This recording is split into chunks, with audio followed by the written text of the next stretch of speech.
عمرو اديب بقاله مدة، بقاله كام يوم شادد قوي على الوزارة الجديدة وعلى رئيس الوزراء، وكان نفسه يشوف رئيس وزراء جديد، وبالأخص شادد على الوزارات اللي هي مش ما أدتش واجبها كويس وكده.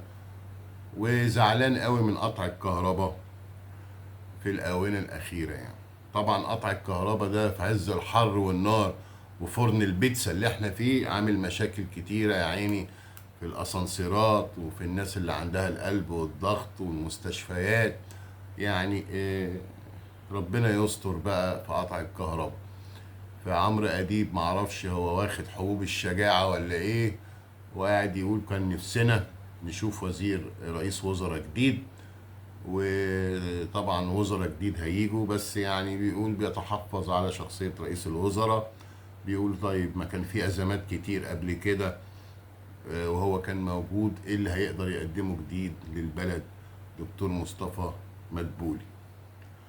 فيا عمرو أديب بالراحة شوية يعني، انت عارف ان البلد مليانة أزمات ومشاكل حقك تقول اللي تقوله، بس برضه في مشاكل خارجية كتير أثرت على اقتصاد مصر، حرب غزة وحرب روسيا والكورونا والحوثويين والدولار، حاجات كتير ومشاكل كتير لا حصر لها.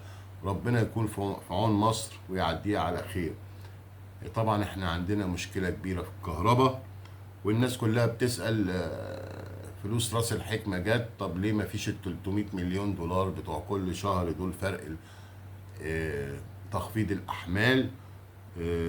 فطبعا أي اقتصادي أو أي حد بيفهم هيقول لك يعني فلوس راس الحكمة دي كلها مش هتروح لاستيراد الغاز والبترول عشان تمشي الكهرباء وتشغل الكهرباء. في أولويات كتيرة للدولة زي السلع الاستراتيجية والأدوية وحاجات اللي بنستوردها، والالتزامات على الديون اللي بتدفع والقروض والفوائد اللي بتدفع على الديون والرسوم. كل الحاجات دي بتعمل عبء كبير جدا على الميزانية.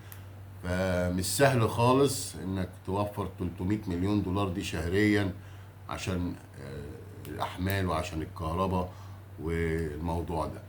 آه، فانا بنصح وزير الكهرباء، يعني هو وزير المالية قالها له من شهر او من اسبوعين سوري، قال له فرق 300 مليون دولار تخفيض الاحمال، او لازم ندفع ال 300 لو ما خفضناش. فبنصح وزير الكهرباء، يا وزير الكهرباء ما تقعدش تقول ان الاحمال هتتخفض ومش هيبقى في تخفيض احمال وكده الا لما تتحل موضوع مالي. يعني هو موضوع مالي بحت، في 300 مليون دولار شهريا مفيش قطع كهرباء، مفيش، الكهرباء هتقطع. ويا ريت الكهرباء لما تيجي تقطع يقطعوها من 2 ل 4 بالليل او 2 ل 5، ما تتقطعش في عز الحر وعز الشواية اللي احنا فيها دي، وعز الناس هي راجعة من شغلها وفي الاسانسيرات، وعز الامتحانات والناس الكبار ما بيستحملوش، واللي عندهم الامراض القلب السكر والضغط، واللي عيان مش هيستحمل وهيفطس. فربنا يستر ويعديه على خير. و يعني عمرو اديب شادد حيله، وانا بصراحه يعني ما شفتوش من مده كده متجرع حبوب الشجاعه وبيتكلم بحريه تامه يعني، وبينتقد الحكومه يعني. ان شاء الله كل خير لمصر، ويا رب الكهرباء ما تقطع كتير. اعزائي المشاهدين، شكرا لحسن المتابعه، ونشوفكم دايما على خير. ميرسي.